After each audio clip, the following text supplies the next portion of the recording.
गोष्ट तुमच्या समोर आणणार आहे.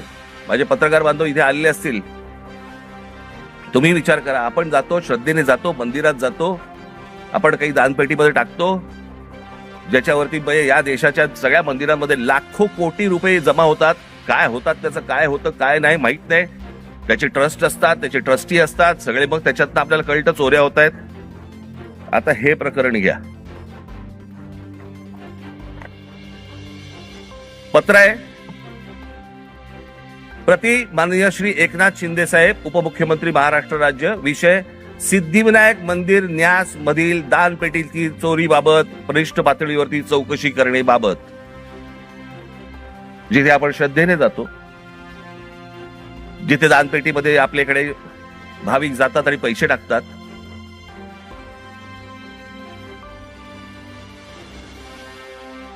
त्याचं कारण असतं ते धर्मासाठी म्हणून आपण असे टाकतो.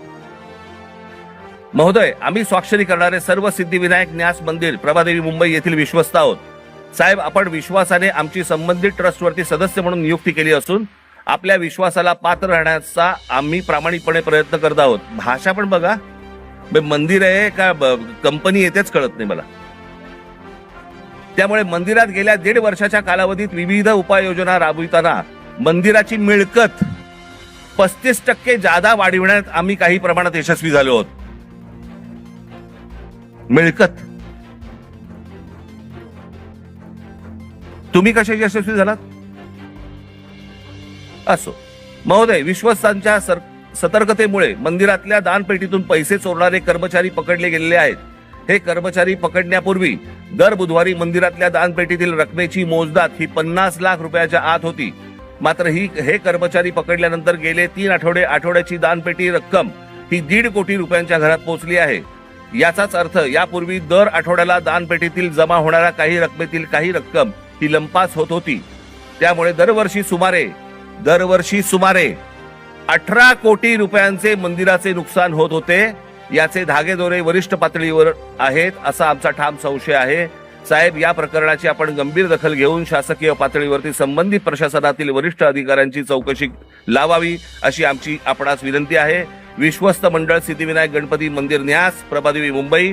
राहुल हे सगळ्यांनी सह्या केल्या आहेत. राहुल लोंढे, भास्कर शेट्टी, महेश मुदलियार, जितेंद्र राऊत, मीना कांबळी, मनीषा तुपे, गोपाळ दळवी, सुदर्शन सांगळे हे त्यांचं पत्र आहे.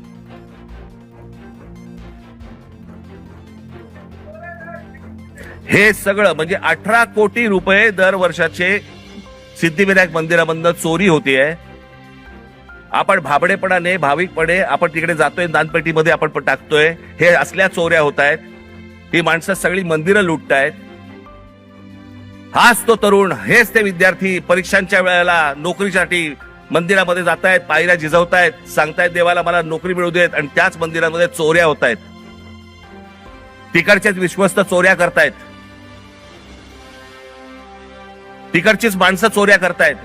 हा आमचा धर्म, ही आमची धर्माची मंदिरं. सरकारवरती विश्वास ठेवता येत नाही म्हणून मंदिरात जावं, तर मंदिरावरती विश्वास ठेवता येत नाही. ही जर समजा देशाची परिस्थिती असेल, होईल काय? रस्त्यावरतीच उद्रेक होईल.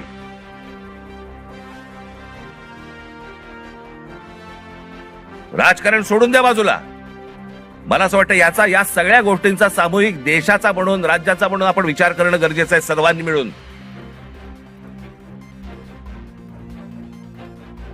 निवडणुका येतील त्यावेळेला विचार करू वेगळा, पण आज काय परिस्थिती आहे? हे का झालं? कशामुळे झालं? हा उद्रेक का झाला? मला असं वाटतं ह्या गोष्टी समजून घ्यायला नको. अनेक बारीक बारीक बारीक बारीक त्याला लेयर्स आहेत, पापुत्रे आहेत. ते पापुत्रे चढत चढत चढत चढत त्याची वडी झालेली आहे. मला असं वाटतं ही गोष्ट सरकारने समजून घेणं गरजेचं आहे. आज मनातल्या तरुणांच्या, विद्यार्थ्यांच्या आशा आकांक्षा, महत्वाकांक्षा या मला असं वाटतं विद्यार्थी सेनेने समजून घेणं गरजेचं आहे. नोंदणी होत राहील, पण त्यांची ते काय विचार करतायत मला असं वाटतं हे पाहणं गरजेचं आहे.